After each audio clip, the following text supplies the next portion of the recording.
Hey folks, it's time for Gatelynomics, and today we are going to talk about how to start a business, about a business plan. And by the way, unfortunately, the best, you know what, hold on. There we go, that's a little better. So the best pen I have is this green one. So yeah, we don't have any like black Sharpies in here, or blue, I guess. And alright, so let's talk about a business. And I'm not going to talk about blue table painting directly, but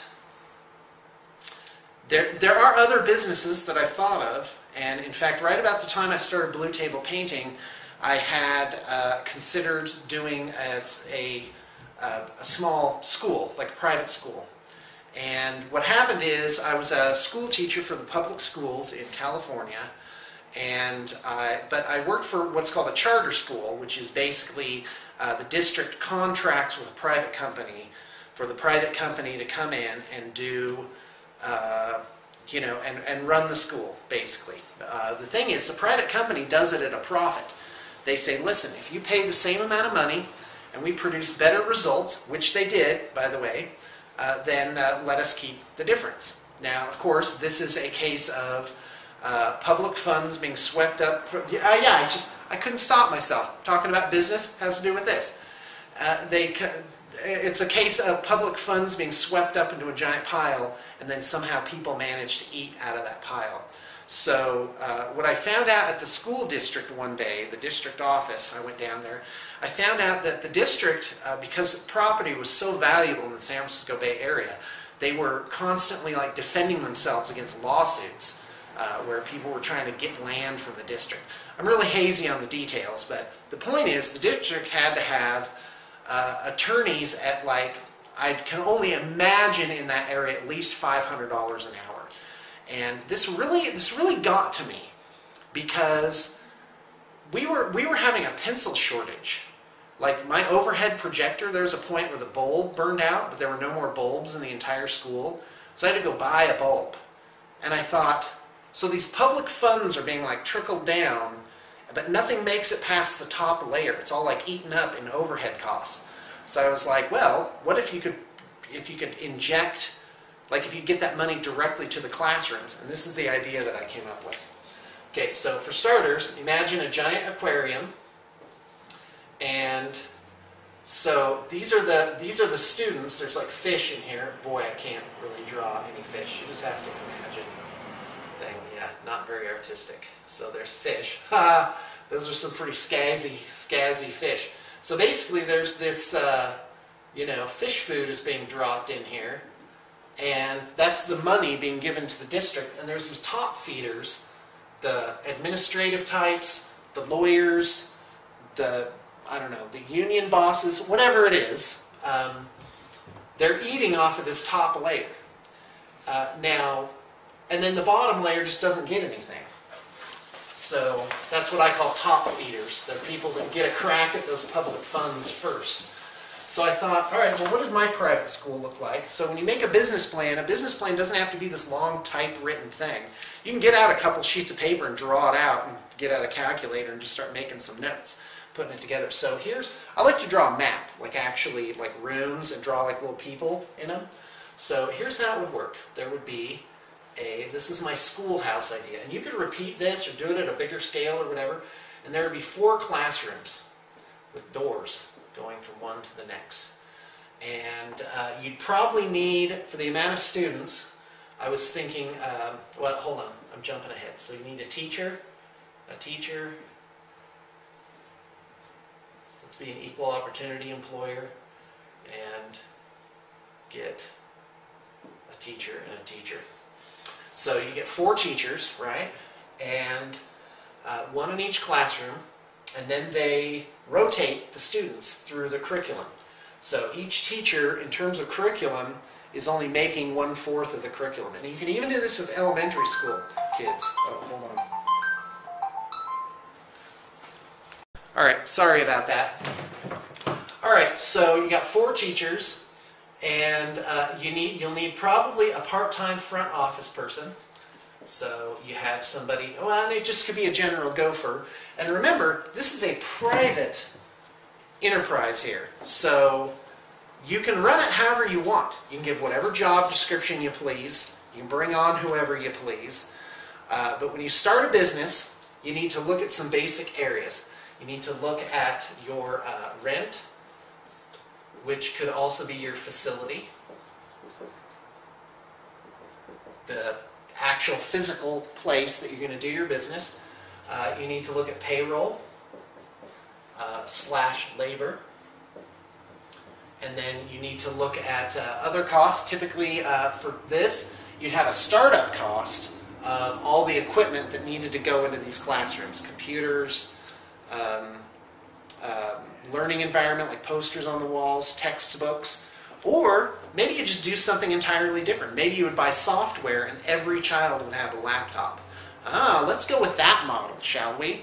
So laptops, a cheap one, secondhand, but that can be reliably found, is about $150. So in this model, let's do laptops. Oh, you know what? I got distracted. Let's go over to like major expense areas. You've got advertising. You have hold on, I can do this. Insurance. That's a big one. So when you're starting a company, one of the first places you should go is you should go to an insurance company. And you might think, whoa, why do I need insurance? Well, guess what you do? And here's how it works, kind of like circling the wagons. What an insurance company does is everyone pitches into this fund, and then if anybody's in trouble or gets sued, the insurance company lawyer goes out and like defends that one area. So unless everybody's being sued at the same time, this system works because it spreads out the risk. That's one kind of insurance that you can get. You can get insurance against being sued. And you can get what's called an umbrella policy, which is pretty neat. That means if any of your other insurances aren't enough, this other one just kind of picks up the slack. So that's how rich people roll. Oh, and by the way, that's another topic, which is what makes someone, how do they get rich? Everyone's like, you know, not everyone. I've heard, well, we should tax the rich.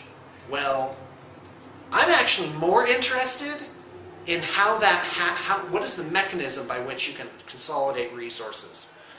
And that is actually a better thing to go to, I think. So, all right, so advertising, insurance, hold on, let me just think here. Oh, inventory. Now, in a case like Blue Table Painting, we have a weird thing where our payroll labor is really high because we perform a service. That's a service industry, and your inventory is actually quite low. So in a case like this one, you've got your payroll labor is probably going to be pretty high, but your actual, like, you're not selling jeans. You're not buying a $10 pair of jeans and selling it for $20. You are actually providing a service. But in a way, when you buy inventory, the labor cost has just been done by somebody else. Somebody had to sew up the jeans. So there's that. So let's get back to our school. So now you need students. So let's talk about the income. I found out, because I was thinking of doing this still when we were in California and hadn't moved out, and I found out it was really, even in California, it was really easy to start a private school. You just needed like a $25 license from the state, and then it was really just a matter of getting people to pay you. So, in fact, if I can do like a subtopic, typically, imagine these little dots are customers, right? And all these customers want to buy a service, and then here's the people that can provide the service. Typically what happens is you get a company in the middle that organizes this, becomes like a centralized location for whatever the product or service is, and all these people pay into the company like that, and then the company employs these people, and then there's this thing called profit, and out of the company comes money, because this is more than this that you paid out. And so that's the motivation to, but the company provides something, which is it provides, what's that called? Consistency. That is a really super big deal. They talk about that in this book called The E-Myth. By the way, some people say, what books should I read? And this isn't my favorite by a long shot, but it is a good read. It's a little presumptuous, and I don't like some of the conclusions, but it's definitely, this is the you know, common thought, basically. So, voted #1 business book by Incorporated, 500 CEOs. Huh. So, there's that. So, there's a chapter on that in here, on consistency. That's what people want. They want to kind of be able to control their lives through getting the same thing each time when they go to get a product or service. Their expectations are met. That is not different each time that you go there. You know, when you go to Burger King, the burger is going to look a certain way, be made a certain way. Same with like hotels. Like when we go to the Westin, we pretty much know what to expect there now. So anyway, so that's this whole thing. So the companies are providing, and this generally equates not just to necessarily consumption, but can, like in the case of Blue Table Painting, it goes back into the community. So there's that. So let's talk about our income. I found out in California, a private school at $600 a month was actually quite a bargain. So we're going to go ahead with the model where you have 12 kids per student. So we'll write 12 on here. 12 kids per student. Did I say 12 kids per student? That's pretty bad. 12 students per teacher. 12 per classroom. And by the way, that is a really awesome class size. And a great draw. And a great draw, yes. And at that price, too. It'd be like, wow. Pay for that, yeah. And, well, because the ultimate is the old school apprenticeship thing where, and that's what I want to do. When my sons are old enough, I want to go to the refrigerator repairman and say, why don't I pay, if I paid you, would you take my son in and, not in, he's not going to live over there, but would you teach him how to repair refrigerators? Or whatever it is they want to learn, make guitars, for example. Let's learn some crafts here. So, 12 kids at $500 per kid is $6,000 per classroom. 6,000, 6,000, 6,000, 6,000. And so our gross income is, oh, that's the worst equal sign ever. Our gross income is $24,000 monthly. Aha! Are there other things that we could do? Yes! You can do point-of-purchase sales. You can say, well, we also sell the laptops. We also sell the, we sell extra books. For example, we have like a book club, a reading program.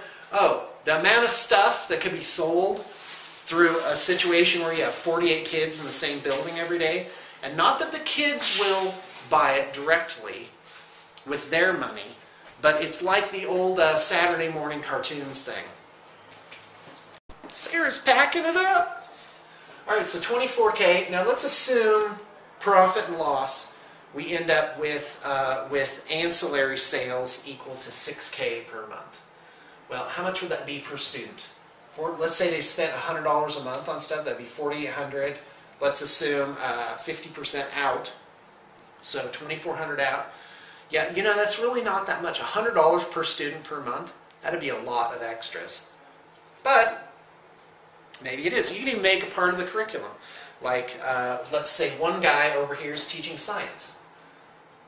And so you have a base cost of $500 a month per student, but let's say they need equipment, and there's other things. So let's just say, let's just boost, let's be generous and boost it by 6K. Let's say we come out 6K ahead on the net for the ancillary services. So, but we should really add that to the bottom line over here. And I've left this kind of nebulous. So you got 24,000 coming in. Isn't that lovely? Look at that. So that's, and as Sarah pointed out, small class size is a draw, but the other draw, and this is how you pitch it, is all of the money goes into your student's life. That there's pay, of course that kind of turns this into a non-profit, doesn't it? Because you're just paying your people and then you're done. But okay, let's go with that then. So you've got, well, if you're a teacher, that's good for you because it provided a job and maybe a future. So let's say, thank you, miss. So let's say you pay your teachers. I'm going to say, because you got to remember, you don't necessarily have to have certified teachers at a private school. But that's really up to them. Most teachers, they go through all the training and do it all at their own expense, which I think is terrible. I think you should just know what you're going to know. And, you know, to teach kids, you really don't need to have necessarily a high, well, maybe you do. All right. Well, there is that. And that would be a draw, too. Like, parents would say, well, are you credentialed teachers? But you could pick up teachers on the cheap, so to speak, who are, maybe not finding work in the public sector. So anyway, so for the sake of argument, let's say our teachers are working for $2,500 each. So we got $24K. You're out $10K for the salaries for the teachers. Aha! What about benefits? What about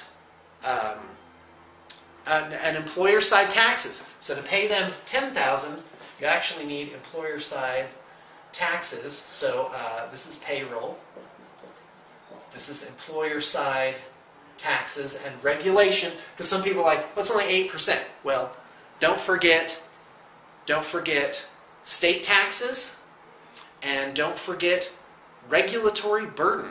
For example, recently there was an error on my taxes. It's not my fault, but either the accountants or the IRS themselves made an error on my taxes, applying it to the wrong quarter. I sent in a payment, but it went on the wrong quarter's thing. So now they're saying, you owe us this money. Now this will all wash out, because I don't owe them money, it'll all be settled, but that doesn't matter, because guess what? It took my accountant 1 hour to sort it all out, and I'm going to get a bill for 1 hour. It's ridiculous. That money just got sucked out of the entire process and didn't do anybody a lick of good. Oh, but it provided the accountant with a job. Well, why don't we just command that everyone wear pink hats? And then that'll create a whole industry of pink hat makers. And that'll provide lots of jobs. So, all right. So here's this. This is regulatory burden. And so 24K is our gross sales. That's the tuition. And by the way, that is cheap. That is super, super cheap. When I was looking at it, most private schools had a class size of 18 to 24. And they had class size of 18 to 24, and they were charging at least $800 a month. So $500 a month is like super cheap, especially if you manage to put out a quality product. So regulatory burden, and then you're going to need to hire your front office and provide all the supplies. By the way, we haven't talked about any infrastructure here, because you need an initial investment to set this all up. By the way, you could probably get that from the parents themselves. If you pre-sold it and said, hey, I'm doing this great work, I'm making this classroom, it's going to affect people's lives, not a classroom, but a small school, then you could probably get a lot of people to donate stuff. And what would you really need? You'd need you need desks, computers. We're going with the laptop model where we don't buy books, we buy software. Or maybe we don't.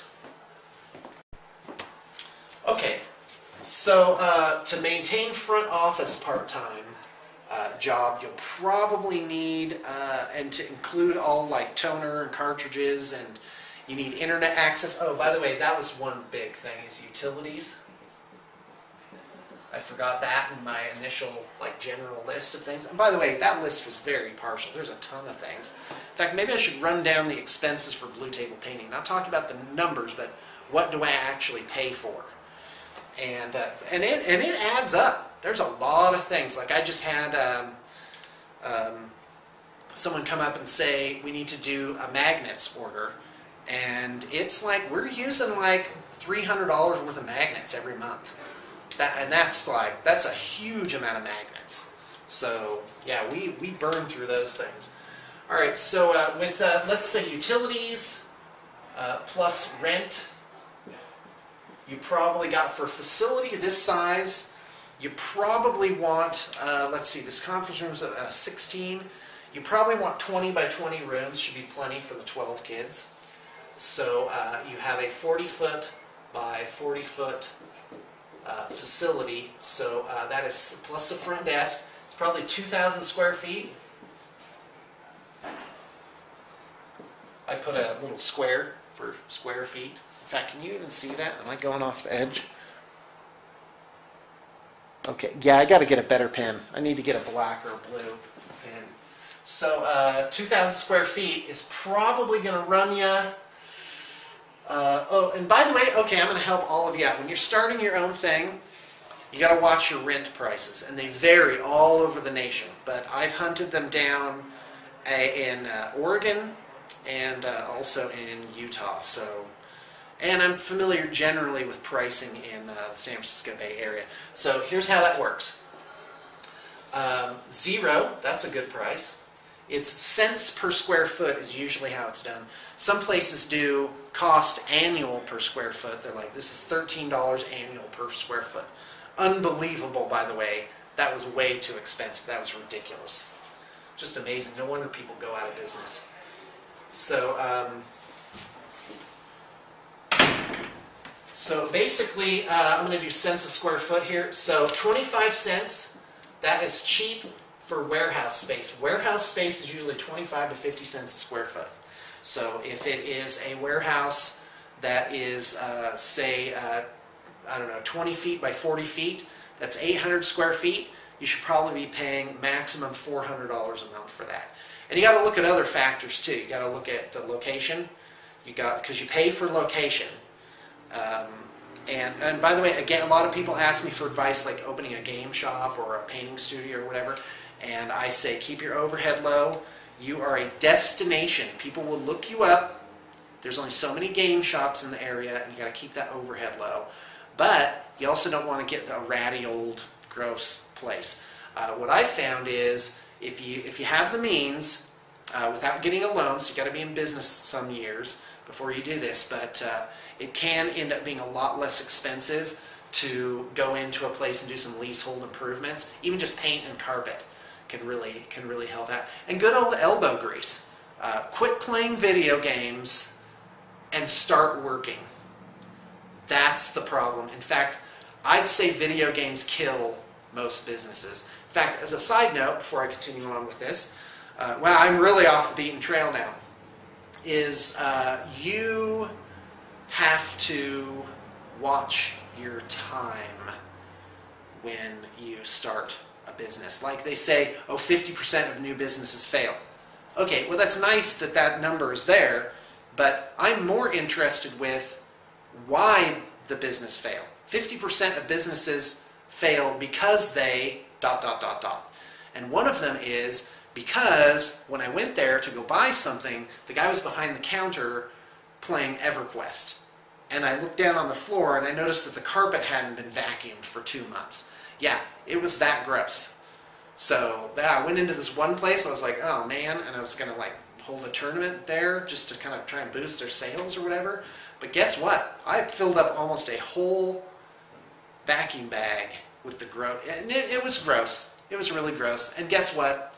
Some places some places maybe deserve to go out of business. So someone leaner, someone that's going to provide a better service is going to step in to that place. So anyway, 25 to 50 cents is good for warehouse. Typically for regular office space, it's 50 cents to $1. And $1 is actually getting up there. You should be getting some pretty nice office space for $1 a square foot. My first place for my game shop was 1,600 square feet. I think we paid $750 for it, something like that. All numbers are best of my knowledge, as you know. And that was just less than 50 cents a square foot. I've really paid only about 50 cents a square foot everywhere I've gone, even for office space. But I'm willing to take secondary office space. I take the basement, I take the upstairs, I take what's behind. I don't need that foot traffic. And I've seen a lot of game shops, they move into a place, they want to get that foot traffic, and they're paying like $4,000 a month for it. And it's a killer. It kills them. It just drains them. Because you end up working for free, because that's the only place that can take a hit, is your own paycheck. So guys, start small and just kind of work it out. So same thing with this. You could start with just the 4 or 5 people. So anyway, so 2,000 square feet plus utilities. I'm going to say is going to run you about, well, I'm talking in thousands, but it's really 1,500, but let's put it at 2K. In fact, let's put supplies up here. You got to pay your part-time front desk person, so that's let's say 1K. That's including all the payroll and everything. And this is a pretty modest example here. What am I missing? What other expenses are you going to have? Aha! Part of this model and part of the draw of this idea was that I would have a couple of cars. Let's just say one. That is the worst drawing of a car ever. And this is really sad. So I'm talking like a mega suburban where it's a 12-seater or a 10-seater. So basically, this looks more like an work truck, doesn't it? So you have a short bus, which, by the way, you pick up secondhand. You pick up secondhand, and in fact, let's just put a big old smokestack on here. Smoke coming out. You pick up secondhand. You do it with your very limited.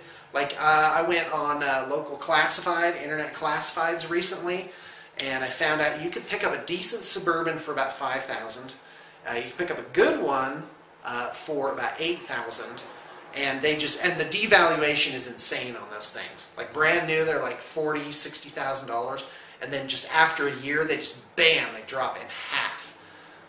Why would you buy a new one? It's ridiculous. So start small. Oh, insurance. By the way, utilities, rent, supplies. Let's add insurance in there.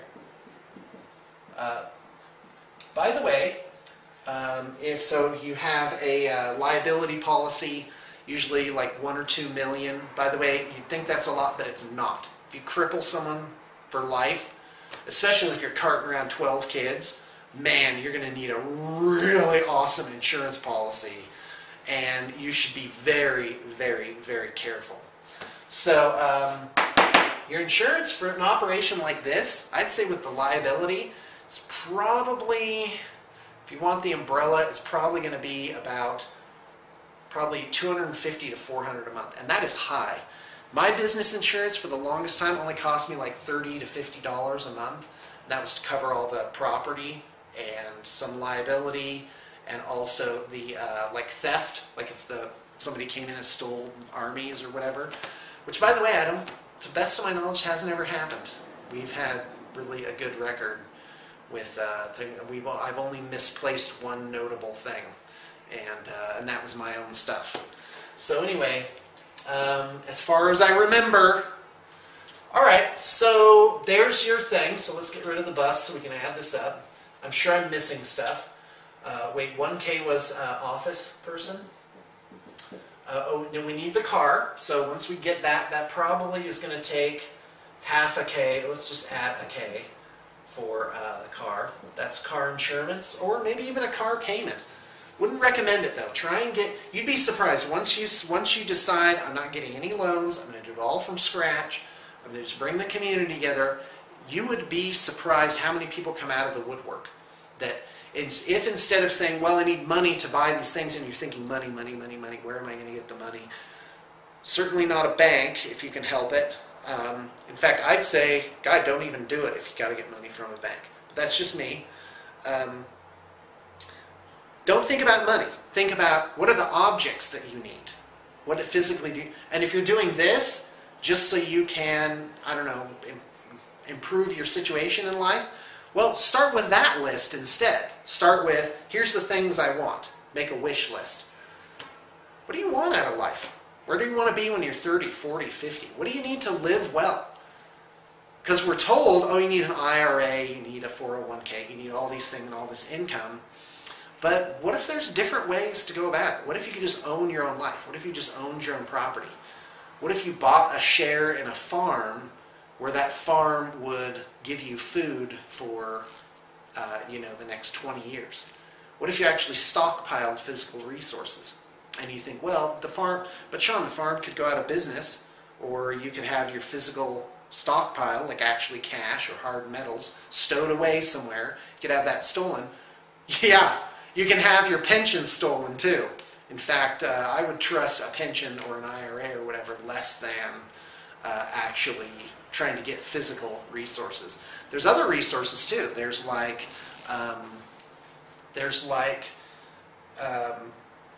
children that are willing to take care of you in your old age. That's a resource. Contacts, a good community. What if you save someone's life and they owe you big? That's a resource. That's fantastic. So there's other ways to think about things. Same thing with the school. Well, what would happen if the Department of Education is blown up? That's what Ron Paul's talking about. He's talking about getting rid of the Department of Education. Fantastic. That's great, because the public schools are killing ideas like this. If this came about, like, this is a different place for the money to go. So, like, you look around our studio, you see there's like baseboards missing. Even in this room, there's like, you know, trim around the doors missing. Well, guess what? That money got sucked, that all went to the feds for them to dispose of as they saw fit, to pay interest on a debt where nothing useful came of that money. Oh, how much better. I could manage this school way better than a public school is managed. Because these people would have a stake in it, the parents would have a stake in it, and they would have direct control and interest in what happened under this roof. And if there were shenanigans, I bet that would not last long. Highly motivated to get the right people in here. In fact, God, I'm getting excited about this all of a sudden. All right, so blah, blah, blah, blah. I don't know if I missed anything. And remember, this isn't any of the overhead to actually physically put in structure into place. That I would estimate at, just off the top of my head, I'd say, well, just the laptops, well, you'd say need, say, 250 per student. Times 12 is, yeah, you need about 3,000 per classroom. So with everything, you probably need 20 to 30,000 to start this. And you might think, oh, there's no way I could do it. Well, start somewhere. Physically write it down on a piece of paper, what you would need to get. So, so here we go. 1, 2, 3, 4, 5, 15K.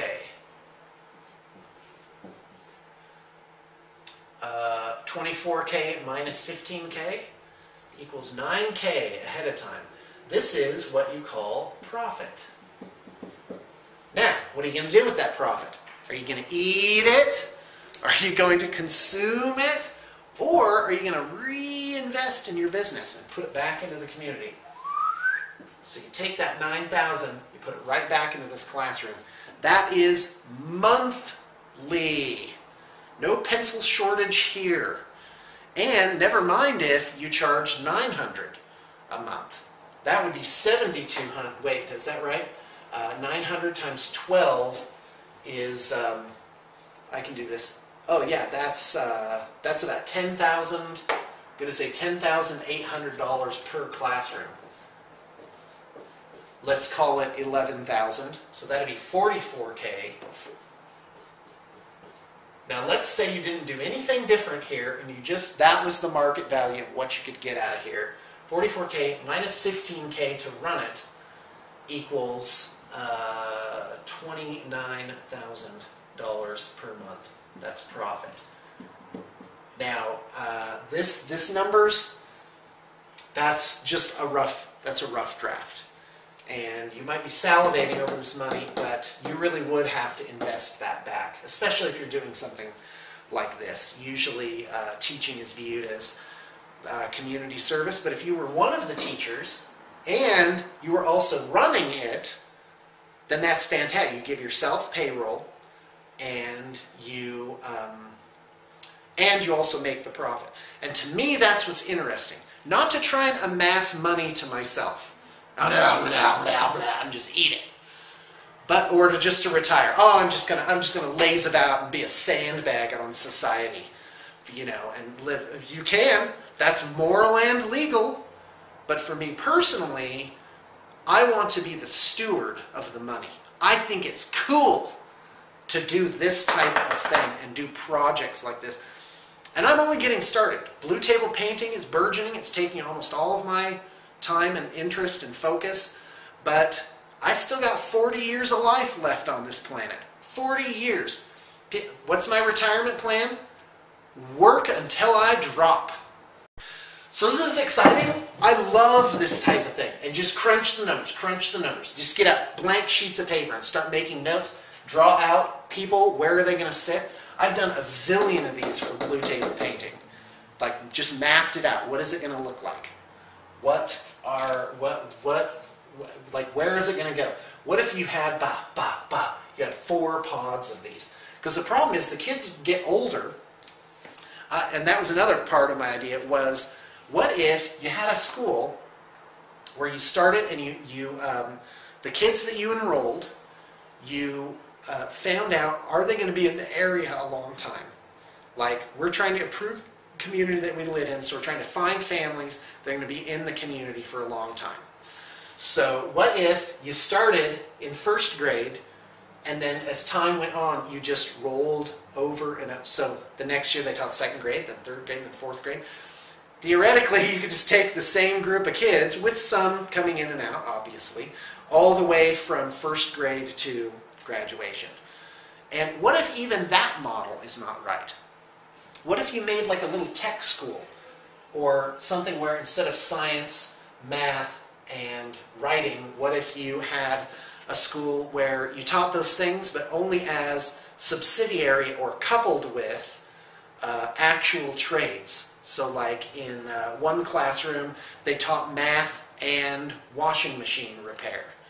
And in another classroom, they taught, say, software design, and also, I guess that would be kind of a math thing too. But you get my point. One that's like kind of combined college level trade school stuff with, you know, late elementary school, maybe junior high school, maybe early high school type of stuff. And how do you graduate from a private school from this in your state? How does the state award diplomas? And that's the other thing is, first off, high school didn't do that much for me. I learned on my own as part of a natural process, and I was interested in learning, and it just kind of like naturally flowed out of me. And how much do you remember? I don't remember learning that much in college. It made me better. I, you know, I guess I lived through the stress. But my point is that you look at what the end is. Do people really look at, like those resumes? Well, I guess that was on the other channel. But the resumes, I don't ever really look for high school diploma. I look at, well, what kind of actual skill is the person bringing. So, you know, quite frankly, if someone didn't put high school on their resume, I probably wouldn't even notice. And I don't know about other employers, they probably do look for that. But I look at actually what can the person do, what are they like. So anyway, blah, blah, blah, blah, blah. I just go on and on. This is one possible business plan, and this is what it looks like to make one. Of course, there's more to it than this. There's projections, there's advertising, which, by the way, is conspicuously absent from this. But my point is, 9K is not a bad profit margin. It is... and, you know, you could eat out of that and do other projects with it. But I found even advertising is not what it used to be. I mean, you'd be amazed. In politics, in Utah, it's the housewives. The housewives can make or break you in Utah politics. Because they have like this sort of sub-network going on. And it would be the same for the school idea, too. You know, I really think the word of mouth could carry it. Social media is a big deal, and of course eventually you do have to hire someone, and that becomes an expense. But by that time you're usually doing a lot better. So anyway, this has been Gatelynomics 101, and remember, don't be afraid. Go forth with boldness. Try things in new ways. Look at things differently.